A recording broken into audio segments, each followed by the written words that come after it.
എല്ലാവർക്കും നമസ്കാരം. ഓസ്ട്രേലിയയിലേക്ക് അപ്ലൈ ചെയ്യുന്ന നഴ്സുമാർ ഏറ്റവും കൂടുതൽ അനുഭവിക്കുന്ന ഒരു പ്രോബ്ലം എന്താണെന്ന് ചോദിച്ചു കഴിഞ്ഞാൽ ഇവിടെ ജോലി ലഭിക്കുന്നില്ല എന്നുള്ളതാണ്. അതിന് പ്രധാനപ്പെട്ട ഒരു കാരണം ഹൈ കോമ്പറ്റീഷനാണ്. ഈ ഒരു കോമ്പറ്റീഷനിൽ നിങ്ങൾക്ക് സ്റ്റാൻഡ് ഔട്ട് ചെയ്ത് നിൽക്കണമെങ്കിൽ വളരെ ഇമ്പോർട്ടൻ്റ് ആയിട്ട് നിങ്ങളുടെ കയ്യിൽ വേണ്ടത് ഒരു CV ആണ്. ഞാൻ റീസെൻ്റായിട്ടും കുറേ നഴ്സുമാർ എനിക്ക് CV അയച്ചു തരുമ്പോൾ ആ CVക്കകത്തുനിന്ന് എനിക്ക് ഫൈൻഡ് ഔട്ട് ചെയ്യാൻ പറ്റിയിട്ടുള്ള കുറേ മിസ്റ്റേക്കുകളുണ്ട്. അവരോട് ഞാൻ ആ മിസ്റ്റേക്കുകൾ കറക്റ്റ് ചെയ്ത് കൊടുക്കാറുമുണ്ട്. ഏറ്റവും കൂടുതൽ എനിക്ക് യൂട്യൂബിൽ റിക്വസ്റ്റഡ് ആയിട്ട് വന്നിട്ടുള്ള ഒരു കാര്യം എന്താണെന്ന് ചോദിച്ചു കഴിഞ്ഞാൽ ഓസ്ട്രേലിയയിലേക്കുള്ള നഴ്സുമാർക്കുള്ളൊരു CV എങ്ങനെയാണ് ക്രിയേറ്റ് ചെയ്യേണ്ടതെന്ന് പറഞ്ഞു തരാമോ എന്നുള്ളത്. സോ ഈ വീഡിയോ നിങ്ങൾക്കുള്ളതാണ്. നിങ്ങളുടെ ഓസ്ട്രേലിയയിലേക്ക് അപ്ലൈ ചെയ്യുന്ന ഫ്രണ്ട്സിനും അതുപോലെ തന്നെ നഴ്സുമാരായിട്ടുള്ള ഫ്രണ്ട്സിനും നിങ്ങൾ ഈ ഒരു വീഡിയോ ഷെയർ ചെയ്ത് കൊടുക്കുക. കാരണം ഇത് അവരുടെ ലൈഫ് ലോങ് അവർക്ക് വേണ്ട ഒരു കാര്യമാണ്. സോ നമുക്ക് വീഡിയോ ഒട്ടും വൈകിപ്പിക്കുന്നില്ല. Let's start.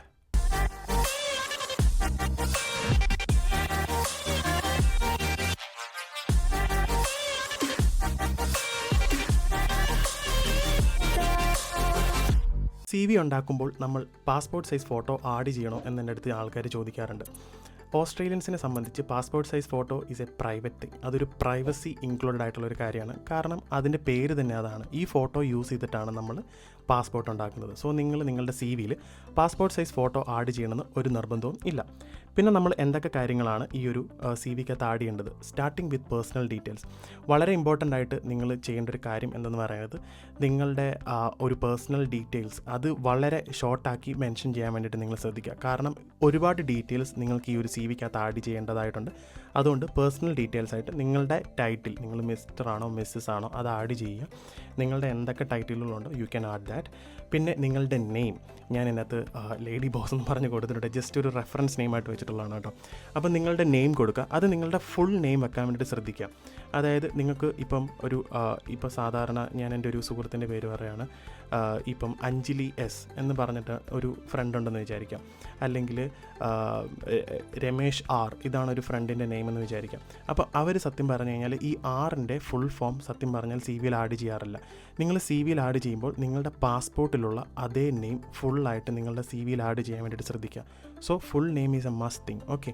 പിന്നെ നിങ്ങളുടെ ജെൻഡർ നിങ്ങൾ ആഡ് ചെയ്യുക. നിങ്ങൾ ഫീമെയിൽ ആണോ മെയിൽ ആണോ what ever gender you are അത് നിങ്ങൾ ഇതിനകത്ത് ആഡ് ചെയ്യാൻ വേണ്ടിയിട്ട് ശ്രദ്ധിക്കുക. പിന്നെ നിങ്ങളുടെ അഡ്രസ്സ്, നിങ്ങളുടെ കറണ്ട് അഡ്രസ്സ് നിങ്ങൾ എവിടെയാണെന്നുള്ളതിൻ്റെ അതിൻ്റെ ഒരു ഫുൾ ഡീറ്റെയിൽസ് കറണ്ട് അഡ്രസ്സ് കൃത്യമായിട്ട് കൊടുക്കുക വിത്ത് പോസ്റ്റ് കോഡ്. പിന്നെ നിങ്ങളുടെ ഇമെയിൽ അഡ്രസ്സ്. കാരണം ഇമെയിൽ ത്രൂ ആണ് മോസ്റ്റ് ഓഫ് ദി കമ്മ്യൂണിക്കേഷൻ ഓസ്ട്രേലിയയിൽ നടക്കുന്നത്. അതുകൊണ്ട് നിങ്ങളുടെ ഇമെയിൽ അഡ്രസ്സ് വളരെ കൃത്യമായിട്ട് മെൻഷൻ ചെയ്യാൻ വേണ്ടിയിട്ട് ശ്രദ്ധിക്കുക. ചിലരുടെ ഇമെയിൽ അഡ്രസ്സിൻ്റെ ഇടയ്ക്ക് നമ്പറുകളൊക്കെ വരാറുണ്ട്. ചിലപ്പം എഴുതുന്ന ആ ഒരു സ്പീഡിൻ്റെ ഇടയ്ക്ക് അവരത് മിസ് ചെയ്യാറുണ്ട്. ഒരു 3-4 തവണ ചെക്ക് ചെയ്തതിന് ശേഷം മാത്രമേ ഉള്ളൂ നിങ്ങളുടെ CVയിൽ ഇമെയിൽ അഡ്രസ്സ് നിങ്ങളുടെ പേഴ്സണൽ ഡീറ്റെയിൽസ് എല്ലാം ആഡ് ചെയ്യാവുള്ളൂ. നിങ്ങൾക്ക് ഫോൺ നമ്പർ ആഡ് ചെയ്യണമെങ്കിൽ ആഡ് ചെയ്യാം. It's not a must thing but email is very important. So ഇത് ഞാൻ നേരത്തെ പറഞ്ഞായിരുന്നു, ഒരു നേഴ്സ് സക്സസ്ഫുള്ളി ജോലി കിട്ടിയ ഒരു നേഴ്സിൻ്റെ CV ആണ്. അത് വെച്ചിട്ടാണ് ഞാൻ എക്സ്പ്ലെയിൻ ചെയ്യുന്നതെന്ന്. പിന്നെ നമുക്ക് എഡ്യൂക്കേഷൻ ഡീറ്റെയിൽസ് ആണ് ഇതിൻ്റെ ആഡ് ചെയ്യേണ്ടത്. എഡ്യൂക്കേഷൻ ആണ് നെക്സ്റ്റ് വരേണ്ടത്. കാരണം എന്ന് വെച്ച് കഴിഞ്ഞാൽ എഡ്യൂക്കേഷൻ ഈസ് വെരി ഇമ്പോർട്ടൻറ്റ്. കാരണം നിങ്ങളുടെ ക്വാളിഫിക്കേഷൻ നിങ്ങൾ പ്രൂവ് ചെയ്യണം. അപ്പം നമുക്ക് ആദ്യമായിട്ട് ആഡ് ചെയ്യേണ്ടത് നിങ്ങളുടെ ക്വാളിഫിക്കേഷൻ എന്താണ്. ഇപ്പോൾ BSc നഴ്സിംഗ് ആണെങ്കിൽ BSc നഴ്സിംഗ്, നിങ്ങൾ ഏത് നഴ്സിംഗ് ഡിഗ്രിയാണ് എടുത്തിട്ടുള്ളത് അതിൻ്റെ ഡിഗ്രി നിങ്ങൾ ഇതിനകത്ത് മെൻഷൻ ചെയ്യണം. നിങ്ങൾ എന്നാണ് ഈ ഒരു എഡ്യൂക്കേഷൻ സ്റ്റാർട്ട് ചെയ്തതും അതിൻ്റെ എൻഡ് ഡേറ്റും കൊടുക്കാൻ വേണ്ടി ശ്രദ്ധിക്കുക. എസ്പെഷ്യലി നിങ്ങളുടെ ഗ്രാജുവേഷൻ ഡേറ്റ് എന്നത് കൃത്യമായിട്ട് മെൻഷൻ ചെയ്തിട്ടുണ്ടാവണം. പിന്നെ നിങ്ങൾ ഏത് കോളേജിലാണ് പഠിച്ചത്, ഏത് കൺട്രിയിലാണ് ആ ഒരു എഡ്യൂക്കേഷൻ നിങ്ങൾ കംപ്ലീറ്റ് ചെയ്തിട്ടുള്ളത്, കോളേജിൻ്റെ അഡ്രസ്സും കോളേജിൻ്റെ വെബ്സൈറ്റും കൊടുക്കാൻ വേണ്ടിയിട്ട് ശ്രദ്ധിക്കുക. ഇത് നിങ്ങളെ ഫോളോ അപ്പ് ചെയ്യാൻ വേണ്ടിയിട്ട് അവരെ ഹെൽപ്പ് ചെയ്യുന്നൊരു കാര്യമാണ്. കാരണം അവർക്ക് നിങ്ങളെ ജസ്റ്റ് നോക്കാം, നിങ്ങൾ എവിടെയാണ് പഠിച്ചത്, എന്തൊക്കെയാണ് നിങ്ങളുടെ ആ ഒരു സ്കിൽസ് കാര്യങ്ങളൊക്കെ ജസ്റ്റ് ഒരു കോളേജിൻ്റെ ബേസിസിൽ നിങ്ങൾക്ക് കിട്ടും. ആ കോളേജ് സത്യമുള്ളതാണോ മീൻസ് ഫേക്ക് ആയിട്ടുള്ള കോളേജാണോ, ഇങ്ങനത്തെ കുറേ ഡീറ്റെയിൽസ് ഒക്കെ അതിനകത്ത് കിട്ടാൻ സാധ്യത കൂടുതലാണ്. ഓക്കെ. പിന്നെ അടുത്തതെന്ന് പറയുന്നത് നമുക്ക് നമ്മുടെ വർക്ക് എക്സ്പീരിയൻസ് സമ്മറിയാണ്. കാരണം ആൾക്കാർ വർക്ക് എക്സ്പീരിയൻസ് സമ്മറി ആഡ് ചെയ്യാറുണ്ട്. പക്ഷേ ഇതിൽ കൂടുതൽ ഡീറ്റെയിൽസ് നമുക്ക് ഇതിൻ്റെ ആഡ് ചെയ്യാനുണ്ട്. അത് ഞാൻ എന്താണെന്ന് പറഞ്ഞ് മനസ്സിലാക്കി തരാം. So work experience summary basically നിങ്ങൾ ഏതൊക്കെ ഹോസ്പിറ്റലിൽ വർക്ക് ചെയ്തിട്ടുണ്ട്, അതിൻ്റെ ഡ്യൂറേഷൻ, പിന്നെ നിങ്ങൾ ഏത് റോളിലാണ് വർക്ക് ചെയ്തിട്ടുള്ളത്. അപ്പോൾ ഞാൻ ഇതിൻ്റെ അത് ഡെസിഗ്നേഷൻ കൊടുത്തിട്ടുണ്ട്. രജിസ്റ്റേർഡ് നഴ്സ്, ഹോസ്പിറ്റൽ നെയിം കൊടുക്കുക, നിങ്ങൾ ഏത് ഹോസ്പിറ്റലാണ് വർക്ക് ചെയ്തിട്ടുള്ളതെന്ന്, ഡിപ്പാർട്ട്മെൻറ്റ് നിങ്ങൾ ഏത് വാർഡിലാണ് വർക്ക് ചെയ്തിട്ടുള്ളത്. ഇപ്പോൾ റീനൽ വാർഡാണെങ്കിൽ റീനൽ വാർഡിൽ, മെഡിക്കൽ വാർഡാണെങ്കിൽ മെഡിക്കൽ വാർഡ് കൊടുക്കുക. പിന്നെ നിങ്ങളുടെ ഡ്യൂറേഷൻ, സ്റ്റാർട്ട് ഡേറ്റും എൻഡ് ഡേറ്റും കൊടുക്കുക. റെസിഗ്നേഷൻ ചെയ്തിട്ടുണ്ടെങ്കിൽ എൻഡ് ഡേറ്റ് കൊടുക്കുക, റെസിഗ്നേഷൻ ചെയ്തിട്ടില്ലെങ്കിൽ ടിൽ ഡേറ്റ് എന്ന് പറഞ്ഞിട്ട് കൊടുക്കുക. ഓക്കെ. ഇതാണ് ബേസിക്കലി വർക്ക് എക്സ്പീരിയൻസ് സമ്മറി എന്ന് പറയുന്നത്. ഇനി നമുക്ക് വേണ്ട കാര്യം എന്ന് പറയുന്നത് വർക്ക് എക്സ്പീരിയൻസ് ഇൻ ഡീറ്റെയിൽസ്. കാരണം ആളുകൾ ഏറ്റവും കൂടുതൽ മിസ് ചെയ്യുന്നൊരു കാര്യമാണ്. ഇപ്പം എംപ്ലോയർ ഞാൻ തിങ്ക് ചെയ്യുന്നൊരു കാര്യം, എനിക്കൊരു CV കിട്ടി, എൻ്റെ CVക്കകത്ത് ഞാൻ നോക്കുന്ന കാൻഡിഡേറ്റിന് എന്തൊക്കെ സ്കിൽസ് ഉണ്ട്, അവർ ഏതൊക്കെ വാർഡിൽ വർക്ക് ചെയ്തിട്ടുണ്ട്, അല്ലെങ്കിൽ അവരെന്തൊക്കെ ജോലികളാണ് ആ ഒരു സ്പെസിഫിക് ഡിപ്പാർട്ട്മെൻറ്റിൽ ചെയ്തിട്ടുള്ളതെന്ന് എനിക്കറിയാൻ പറ്റത്തില്ല, സമ്മറി മാത്രമാണോ ഉള്ളതെങ്കിൽ. പക്ഷേ നിങ്ങൾ ഇൻ ഡീറ്റെയിൽ ആയിട്ട് കൊടുക്കുകയാണെങ്കിൽ ഞാൻ ജസ്റ്റ് ഒന്ന് മറിച്ച് നോക്കും എന്തൊക്കെ കാര്യങ്ങൾ, എന്തൊക്കെ സ്കിൽസ് അവർക്കുണ്ടെന്നുള്ളത്. Okay, work experience in detail, ഏതാണ് എംപ്ലോയർ എന്നുള്ളത് നിങ്ങൾ ആഡ് ചെയ്യുക, എംപ്ലോയർ നെയിം കൊടുക്കുക, ജോബ് ടൈറ്റിൽ നിങ്ങൾ ഏത് ടൈറ്റിലാണ് വർക്ക് ചെയ്യുന്നത്, രജിസ്റ്റേർഡ് നഴ്സ് ഞാനൊരു എക്സാമ്പിൾ കൊടുത്തിട്ടുണ്ട്, നിങ്ങൾ സ്റ്റാർട്ട് ഡേറ്റ് കൊടുക്കുക, എൻഡ് ഡേറ്റ് കൊടുക്കുക, നിങ്ങൾ റിസൈൻ ചെയ്തിട്ടുണ്ടെങ്കിൽ നിങ്ങൾ സ്റ്റിൽ വർക്കിംഗ് ആണെങ്കിൽ സ്റ്റിൽ വർക്കിംഗ് എന്ന് മെൻഷൻ ചെയ്യുക. ഓക്കെ, ആപ്ലിക്കേഷൻ ഇടുന്ന മൊമെൻറ്റിൽ സ്റ്റിൽ വർക്കിംഗ് ആണെങ്കിൽ അതങ്ങനെ കൊടുക്കുക. ഓക്കെ, പിന്നെ കൺട്രി കൊടുക്കുക, നിങ്ങൾ ഏത് രാജ്യത്തു നിന്നാണ് അപ്ലൈ ചെയ്യുന്നത്, ഏത് രാജ്യത്തിലാണ് വർക്ക് ചെയ്യുന്നതിൻ്റെ ഒരു കൺട്രിയുടെ നെയിം കൊടുക്കുക. പിന്നെ employer description is very important. ആ ഒരു എംപ്ലോയർ ഡിസ്ക്രിപ്ഷൻ നിങ്ങൾക്ക് എവിടെ കിട്ടും എന്ന് ചോദിച്ചു കഴിഞ്ഞാൽ ഹോസ്പിറ്റലിൻ്റെ വെബ്സൈറ്റിൽ പോകുക, അതിൻ്റെ അകത്തുനിന്ന് ചിരണ്ടി എടുക്കുക. അത് മാത്രമാണ് ചെയ്യാൻ പറ്റുന്നത്. ആ ഹോസ്പിറ്റലിൽ എത്ര ബെഡുണ്ട്, എന്തൊക്കെ ഫെസിലിറ്റീസ് ആ ഹോസ്പിറ്റലിൽ പ്രൊവൈഡ് ചെയ്യുന്നുണ്ട്. ഇപ്പം എക്സാമ്പിൾ ജനറൽ സർജറി, ENT ഉണ്ട്, പ്ലാസ്റ്റിക് സർജറി, ഓർത്തോപീഡിയോ, റേഡിയോളജി, പീഡിയാട്രിക്, ഇതുപോലുള്ള ഇൻറ്റൻസീവ് കെയർ യൂണിറ്റ്, ഇതുപോലുള്ള കുറേ ഡീറ്റെയിൽസ് ആ ഹോസ്പിറ്റലിൻ്റെ വെബ്സൈറ്റിൽ കൊടുത്തിട്ടുണ്ട്. അതുപോലെ നിങ്ങൾ ഷോർട്ടാക്കി നിങ്ങൾക്ക് പറ്റാവുന്ന രീതിയിൽ നിങ്ങൾക്ക് എംപ്ലോയർ ഡിസ്ക്രിപ്ഷനിൽ ആഡ് ചെയ്യാവുന്നതാണ്. വളരെ ഈസി ആയിട്ട് ചെയ്യാൻ പറ്റുന്നൊരു കാര്യമാണ്. Use AI. ഓക്കെ, നിങ്ങൾ ആദ്യം സെൽഫായിട്ട് ക്രിയേറ്റ് ചെയ്യുക, അതിനുശേഷം മാത്രം AI യൂസ് ചെയ്യുക. തന്നെയും പിന്നെ വായിച്ച് നോക്കുക, AI പറയുന്ന എല്ലാ കാര്യങ്ങളും ശരിയല്ല, അവർ ചിലപ്പോൾ കുറേ മാറ്റങ്ങളൊക്കെ വരുത്താം. സോ ബേസിക്കലി എല്ലാം ചെക്ക് ചെയ്തതിന് ശേഷം മാത്രം ആഡ് ചെയ്യുക. പിന്നെ ആഡ് ചെയ്യേണ്ടത് നിങ്ങളുടെ യൂണിറ്റ് ഡിസ്ക്രിപ്ഷനാണ്. വളരെ ഇമ്പോർട്ടൻ്റ് ആയിട്ടുള്ളൊരു കാര്യമാണ്. നിങ്ങളുടെ യൂണിറ്റിൽ എത്ര ബെഡുണ്ട്, എത്ര ബേ ഉണ്ട്, എത്ര സൈഡ് റൂംസ് ഉണ്ട്, നിങ്ങളുടെ വാർഡ് അല്ലെങ്കിൽ ആ ഒരു യൂണിറ്റ് എന്തൊക്കെയാണ് സ്പെഷ്യലൈസേഷൻ ചെയ്യുന്നത് എന്നുള്ളതിൻ്റെ ഡീറ്റെയിൽ ഡിസ്ക്രിപ്ഷൻ നിങ്ങൾ യൂണിറ്റ് ഡിസ്ക്രിപ്ഷനിൽ കൊടുത്തിട്ടുണ്ടാവണം. ഓക്കെ, പിന്നെ വളരെ ഇമ്പോർട്ടൻ്റ് ആയിട്ടുള്ളൊരു കാര്യം ചെയ്യേണ്ടതെന്ന് വെച്ച് കഴിഞ്ഞാൽ duties and responsibilities in details. ഇതിനാണ് നമ്മൾ വർക്ക് എക്സ്പീരിയൻസ് ഇൻ ഡീറ്റെയിൽ ആയിട്ട് കൊടുക്കുന്നത്. സോ നിങ്ങൾ ഇപ്പോൾ ഞാൻ എൻ്റെ ഒരു റീനൽ വാർഡിൻ്റെ എക്സാമ്പിളാണ് എടുത്തിട്ടുള്ളത്. In renal ward nurses provide specialised care to patients with kidney diseases എന്ന് പറഞ്ഞിട്ട് കുറേ ഡീറ്റെയിൽസ് ഞാൻ കൊടുത്തിട്ടുണ്ട്. ഇത് നിങ്ങൾക്ക് നിങ്ങളുടെ വാർഡിൽ എല്ലാവർക്കും ഇൻഡിവിജ്വൽ ആയിട്ടുള്ള ഒരു ആൻസറും ഒരു ഡ്യൂട്ടീസ് ആൻഡ് റെസ്പോൺസിബിലിറ്റീസ് ഉണ്ടായിരിക്കും. നിങ്ങൾക്ക് ഏതെങ്കിലും ഒരു ഫ്രണ്ടിൻ്റെ CV കിട്ടുവാണെങ്കിൽ അത് അപ്പാടെ കോപ്പി അടിച്ച് വെക്കരുത്. കാരണം റിപ്പീറ്റഡ് ആയിട്ടുള്ള CVs ഒക്കെ ലൈക്ക് ഇവരൊരു ഓൺലൈൻ സിസ്റ്റം യൂസ് ചെയ്തിട്ടാണ് CV കളക്ട് ചെയ്യുന്നത്. സോ ആ ഒരു CV കളക്ട് ചെയ്യുന്ന സമയത്ത് ഇങ്ങനെ റിപ്പീറ്റഡ് ആയിട്ടും കോപ്പി അടിച്ചിട്ട് വരുന്ന സാധനങ്ങളൊക്കെ തള്ളിപ്പോകാനുള്ള സാധ്യതകൾ കൂടുതലാണ്. അറ്റ്ലീസ്റ്റ് നിങ്ങൾ അതായത് PT, OET, IELTS ഒക്കെ പാസ്സായിട്ട് വരുന്ന നഴ്സുമാരാണ്, അല്ലെങ്കിൽ പാസ്സായിട്ട് നിൽക്കുന്ന ആളുകളാണ്. സോ ബേസിക് ഇംഗ്ലീഷ് യൂസ് ചെയ്ത് നിങ്ങളുടെ കമ്മ്യൂണിക്കേഷൻ സ്കിൽസൊക്കെ ഇതിനകത്ത്, ആ ഒരു സ്കില്ലൊക്കെ ഇതിനകത്ത് കാണിക്കുക, റൈറ്റിംഗ് സ്കിൽസൊക്കെ ഇതിനകത്ത് കാണിക്കുക. AI യൂസ് ചെയ്യാം കേട്ടോ. Still you can use the AI. അപ്പം ആ AI യൂസ് ചെയ്യുമ്പോൾ നിങ്ങൾ ഹോസ്പിറ്റലിൽ ചെയ്തിട്ടില്ലാത്ത ഡ്യൂട്ടികളൊന്നും ഇതിൻ്റെ താഴെ ചെയ്യരുത്. അത് നിങ്ങൾക്ക് വള്ളിയായിട്ട് വരും. ഓക്കെ, അപ്പോൾ നിങ്ങൾ എന്തൊക്കെ ജോലി ചെയ്തിട്ടുണ്ടോ അതൊക്കെ ചെയ്യുക. നിങ്ങൾ വാഷ് കൊടുത്തിട്ടുണ്ടെങ്കിൽ വാഷ് കൊടുത്തിടുക, മെഡിക്കേഷൻ റിലേറ്റഡ് ആയിട്ടുള്ള കാര്യങ്ങളൊക്കെ ചെയ്യുക. എന്തെങ്കിലും മാനുവൽ ഹാൻഡ്ലിങ് ചെയ്തിട്ടുണ്ടെങ്കിൽ അത് ചെയ്യുക. നിങ്ങളുടെ അങ്ങനത്തെ കുറേ കാര്യങ്ങളൊക്കെ നിങ്ങൾക്ക് നിങ്ങളുടെ ഡ്യൂട്ടീസ് ആൻഡ് റെസ്പോൺസിബിലിറ്റീസിനകത്ത് ആഡ് ചെയ്യാൻ പറ്റുന്നൊരു കാര്യമാണ്. സോ ഇതിനകത്ത് നിങ്ങൾക്ക് എന്തെങ്കിലും രീതിയിലുള്ള സർട്ടിഫിക്കേഷൻസ് ആഡ് ചെയ്യണമെങ്കിൽ നിങ്ങൾക്ക് അങ്ങനെ ആഡ് ചെയ്യാം. പക്ഷേ ഡ്യൂട്ടീസ് ആൻഡ് റെസ്പോൺസിബിലിറ്റീസ് ആഡ് ചെയ്യണമെന്നില്ല. അത് നിങ്ങൾക്ക് സെപ്പറേറ്റ് ആയിട്ട് ആഡ് ചെയ്യണമെങ്കിൽ ചെയ്യാം എന്ന് ഞാൻ പറയുമായിരുന്നു കേട്ടോ. സോ ഇത് ഡ്യൂട്ടീസ് ആൻഡ് റെസ്പോൺസിബിലിറ്റീസ് ഇതിനകത്ത് ആഡ് ചെയ്തിട്ടുണ്ട്. പിന്നെ നിങ്ങളുടെ വർക്കിംഗ് അവേഴ്സ്, അതായത് നിങ്ങൾ എത്ര മണിക്കൂർ ഒരാഴ്ച വർക്ക് ചെയ്യുന്നുള്ളതിൻ്റെ ഡീറ്റെയിൽ ആയിട്ടുള്ള ഡീറ്റെയിൽസ് കൊടുക്കുക. അപ്പോൾ അവർക്ക് മനസ്സിലാവും നിങ്ങൾ ഫുൾ ടൈം ആണോ പാർട്ട് ടൈം ആണോ വർക്ക് ചെയ്യുന്നത്, അതോ നിങ്ങൾ ആഴ്ചയിൽ 1-2 ഡ്യൂട്ടിയൊക്കെയാണ് ചെയ്യുന്നത് എന്നുള്ളതിൻ്റെ ക്ലിയർ ആയിട്ടുള്ള ഒരു ഐഡിയ അവർക്ക് കിട്ടും. പക്ഷേ ഈ വർക്കിംഗ് അവേഴ്സ് നിങ്ങൾ കൃത്യമായിട്ടായിരിക്കും കൊടുത്തിട്ടുള്ളത്. അത് ഒരിക്കലും മിസ്മാച്ച് വരാൻ പാടില്ല. പിന്നെ ഈ CV കൊടുത്തിട്ടുള്ള ഡീറ്റെയിൽസ് എല്ലാം ഏതെങ്കിലും ഒരു പേഴ്സണൽ ഒരു പേപ്പറിലോ എവിടെയെങ്കിലും സേഫ് ആയിട്ടൊരു നോട്ടിൽ എഴുതി വെക്കുക. അങ്ങോട്ടും ഇങ്ങോട്ടും ഒരിക്കലും മിസ്മാച്ച് ആയി പോകാണ്ടിരിക്കാൻ വേണ്ടിയിട്ട്. പിന്നെ റീസൺ ഫോർ ലീവിങ് നിർബന്ധമായിട്ടും കൊടുത്തിട്ടുണ്ടാവണം. ഇപ്പോൾ സ്റ്റിൽ വർക്കിംഗ് ആണെങ്കിൽ സ്റ്റിൽ വർക്കിംഗ് കാണിക്കുക, റിസൈൻ ചെയ്തിട്ടുണ്ടെങ്കിൽ റിസൈൻ ഡേറ്റ് കൊടുത്തതിന് ശേഷം എന്താണ് റീസൺ. ഇപ്പം നിങ്ങൾ വേറെ ഏതെങ്കിലും ഒരു കൺട്രിയിലോട്ട് മൂവ് ചെയ്തു, അല്ലെങ്കിൽ ഒരു ബെറ്റർ ഓപ്പർച്യൂണിറ്റി കിട്ടി എന്നും പറഞ്ഞിട്ട് നിങ്ങൾക്ക് അതിനകത്ത് എഴുതാവുന്നതാണ്.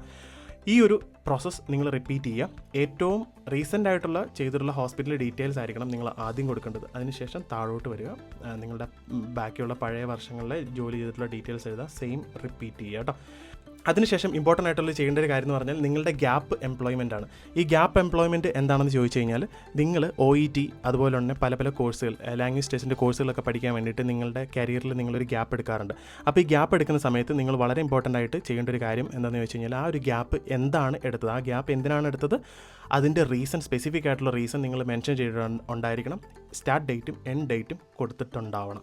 ഇത് നിങ്ങളുടെ CV ചെക്ക് ചെയ്യുന്ന സമയത്ത് അവർക്കൊരു ഗ്യാപ്പ് എന്താണെങ്കിലും ആ ഡേറ്റ്, അതായത് ഒരു ഹോസ്പിറ്റലിൽ മറ്റൊരു ഹോസ്പിറ്റലിലേക്ക് പോകുമ്പോഴുള്ള ഗ്യാപ്പിൻ്റെ ആ ഒരു ഒറ്റ നോട്ടത്തിൽ കാണാൻ പറ്റും. അത് ഫില്ല് ചെയ്യാൻ പറ്റിയ ഒരു കാര്യമാണ് ഗ്യാപ്പ് ഇൻ എംപ്ലോയ്മെൻറ്റ് നിങ്ങൾ ഡീറ്റെയിൽ ആയിട്ട് കൊടുത്തിട്ടുണ്ടാണ്.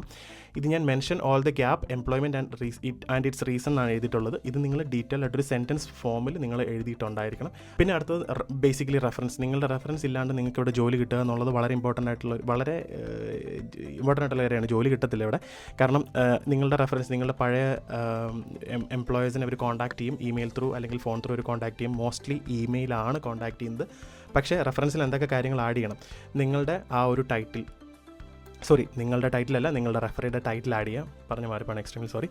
നിങ്ങളുടെ റെഫറിയുടെ ടൈറ്റിൽ ആഡ് ചെയ്യുക, അവരുടെ നെയിം കൊടുക്കുക, ഫുൾ നെയിം കൊടുക്കാൻ വേണ്ടി ശ്രദ്ധിക്കുക, ഒഫീഷ്യൽ നെയിം കൊടുക്കാൻ വേണ്ടി ശ്രദ്ധിക്കുക. എംപ്ലോയീസ് നെയിം, നിങ്ങൾ ഏത് ഹോസ്പിറ്റലാണ് വർക്ക് ചെയ്യുന്നത് ആ ഹോസ്പിറ്റലിൻ്റെ നെയിം കൊടുക്കാൻ വേണ്ടി ശ്രദ്ധിക്കുക. ആ ഒരു റെഫറിയുടെ ഡെസിഗ്നേഷൻ, മാനേജർ ആണെങ്കിൽ മാനേജർ, ഡെപ്യൂട്ടി ആണെങ്കിൽ ഡെപ്യൂട്ടി, വേറെ എന്തെങ്കിലും ക്ലിനിക്കൽ പോസ്റ്റിലുള്ള ഒരാളാണെങ്കിൽ അവരുടെ നിങ്ങളുടെ മുകളിലുള്ള ഒരാളുടെ പേരായിരിക്കണം എന്ന് മാത്രം. ഓക്കെ, സോ ഡെസിഗ്നേഷൻ കൊടുക്കുക. അവരുടെ ഇമെയിൽ അഡ്രസ്സ് കൊടുക്കാൻ വേണ്ടി ശ്രദ്ധിക്കുക. നിങ്ങളുടെ കയ്യിൽ ഫോൺ നമ്പർ വിത്ത് എക്സ്റ്റൻഷൻ ഉണ്ടെങ്കിൽ ഫോൺ നമ്പറും കൊടുക്കാൻ വേണ്ടിയിട്ട് ശ്രദ്ധിക്കുക. ഇത് വളരെ ഇമ്പോർട്ടൻ്റ് ആയിട്ടുള്ളൊരു കാര്യമാണ് റെഫറൻസ് കൊടുക്കുന്ന സമയത്ത്. സോ നിങ്ങളുടെ റെഫറി ഡീറ്റെയിൽസ് നിങ്ങൾ കറക്റ്റായിട്ട് പ്രോപ്പറായിട്ട് ഫില്ല് ചെയ്തിട്ടുണ്ടായിരിക്കണം. നിങ്ങളുടെ റെഫറീസിനെ അവർ ഉറപ്പായിട്ടും കോൺടാക്ട് ചെയ്യും, ത്രൂ ഇമെയിൽ ആയിരിക്കും കോൺടാക്ട് ചെയ്യുന്നത്. അവരിൽ നിന്ന് അവർക്കൊരു ഫോം ഫില്ല് ചെയ്തിട്ട് കിട്ടിയിട്ടുണ്ടാവണം, എന്നാൽ മാത്രമേ ഉള്ളൂ നിങ്ങളെ ജോലിക്ക് എടുക്കുകയുള്ളൂ. ഇൻ്റർവ്യൂ കിട്ടിയതുകൊണ്ട് മാത്രം ജോലി കിട്ടണമെന്നില്ല. സോ ഇൻ്റർവ്യൂ ഒപ്പിക്കുന്ന സമയത്ത് നിങ്ങൾ ഇതുപോലുള്ള കാര്യങ്ങളൊക്കെ വളരെ ശ്രദ്ധിക്കുക ചെയ്യണം. അപ്പോൾ ഈ ഒരു CV നിങ്ങളെ ആ ഒരു ഇൻ്റർവ്യൂവിലോട്ട് കൊണ്ടെത്തിക്കുന്നതാണ്. അടുത്തത് എന്താണെന്ന് ചെയ്യേണ്ടതെന്ന് വെച്ച് കഴിഞ്ഞാൽ നിങ്ങളുടെ രജിസ്ട്രേഷൻ. അതായത് ഇപ്പം ഞാനൊരു എക്സാമ്പിൾ ഇതിനകത്ത് എഴുതിയിട്ടുണ്ട്, രജിസ്ട്രൻസ് നെയിം. അതായത് നിങ്ങൾ ഏത് നഴ്സിംഗ് കൗൺസിലാണ് നിങ്ങളുടെ രജിസ്ട്രേഷൻ, റീസെൻ്റ് ആയിട്ടുള്ള രജിസ്ട്രേഷൻ കൊടുക്കുക. അപ്പം നഴ്സിംഗ് കൗൺസിൽ നെയിം കൊടുക്കുക. ടൈറ്റിൽ, അതായത് നിങ്ങൾ ഏത് ടൈറ്റിലാണോ ഒരു നഴ്സിംഗ് കൗൺസിൽ രജിസ്റ്റർ ചെയ്തിട്ടുള്ളത്, രജിസ്റ്റേർഡ് നഴ്സായിട്ടാണ് രജിസ്റ്റർ ചെയ്തിട്ടുള്ളത്, അത് കൊടുക്കുക. പിന്നെ രജിസ്ട്രേഷൻ നമ്പർ, എല്ലാ നഴ്സിംഗ് കൗൺസിലും ഒരു രജിസ്ട്രേഷൻ നമ്പർ നിങ്ങൾക്ക് തരും. നാട്ടിലാണെങ്കിൽ കേരള രജിസ്ട്രേഷൻ കൗൺസിലുണ്ട്, കേരള നഴ്സിംഗ് രജിസ്ട്രേഷൻ കൗൺസിലുണ്ട്. അപ്പോൾ അത് നിങ്ങൾ ആഡ് ചെയ്യാൻ വേണ്ടി ശ്രദ്ധിക്കുക. അപ്പോൾ ഡൽഹി ആണെങ്കിൽ ഡൽഹി NMC എന്ന് പറയുന്നത് ഡൽഹി നഴ്സിംഗ് കൗൺസിൽ.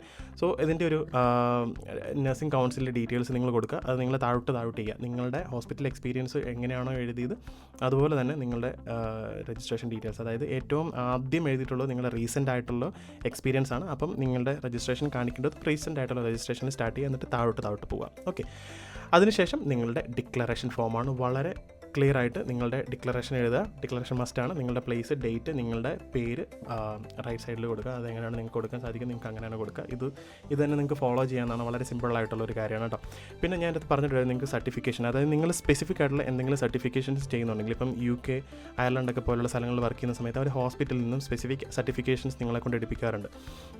ഇപ്പോൾ മാനുവൽ ഹാൻഡ്ലിംഗ് ആണെങ്കിലും വേറെ എന്തെങ്കിലും സ്പെസിഫിക് ട്രെയിനിങ് ആണെങ്കിലും ആ ട്രെയിനിങ്ങിൻ്റെ ഒരു സർട്ടിഫിക്കേഷൻ നിങ്ങൾക്ക് കിട്ടിയിട്ടുണ്ടെങ്കിൽ നിങ്ങൾക്ക് നിങ്ങളുടെ ഈ ഒരു റെഫറൻസ് എന്ന് പറയുന്നതിൻ്റെ മുകളിലായിട്ട് നിങ്ങൾക്ക് ആ ഒരു സർട്ടിഫിക്കേഷൻസ് ആഡ് ചെയ്യാവുന്നതാണ്. സർട്ടിഫിക്കേഷൻസ് ആഡ് ചെയ്യുന്നത് എന്തിനാണെന്ന് ചോദിച്ചു കഴിഞ്ഞാൽ, നിങ്ങൾ ഈ ഒരു സ്പെസിഫിക് സ്കില്ലിൽ ആ ഒരു സ്കിൽ നിങ്ങൾക്ക് ഉണ്ട്, നിങ്ങൾ അതിനകത്ത് പ്രൂവ് ചെയ്തു, അതുകൊണ്ടാണ് നിങ്ങൾക്ക് ആ സർട്ടിഫിക്കേഷൻ കിട്ടിയിട്ടുള്ളത് എന്ന് നിങ്ങൾക്ക് നിങ്ങൾക്ക് കാണിക്കാൻ പറ്റും.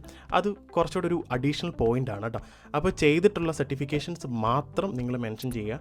നിങ്ങൾ ഇതുവരെ കിട്ടിയിട്ടില്ലാത്ത ഒരു സാധനവും അതിൻ്റെ അകത്ത് ആഡ് ചെയ്യാൻ വേണ്ടി ശ്രദ്ധിക്കരുത്. അത് നിങ്ങൾക്ക് തന്നെ വിനയായിട്ട് മാറും. സോ ഇതൊക്കെയാണ് ഓസ്ട്രേലിയയിലേക്ക് വരുന്ന സമയത്ത് ഒരു നേഴ്സ് CV ക്രിയേറ്റ് ചെയ്യേണ്ടതിൻ്റെ ഒരു പ്രധാനപ്പെട്ട ഒരു സ്ട്രക്ചർ, ബേസിക് സ്ട്രക്ചർ എന്ന് പറയുന്നത്. സോ നിങ്ങൾക്ക് ഈ ഒരു വീഡിയോ ഇഷ്ടപ്പെട്ടെങ്കിൽ നിങ്ങളുടെ ഫ്രണ്ട്സ് ആൻഡ് ഫാമിലിയായിട്ട് ഷെയർ ചെയ്ത് കൊടുക്കുക. വളരെ ഇമ്പോർട്ടൻ്റ് ആയിട്ടുള്ളൊരു വീഡിയോ ആണിത്. കാരണം ഒരുപാട് പേരെൻ്റെ അടുത്ത് റിക്വസ്റ്റ് ചെയ്തൊരു കാര്യമാണ്.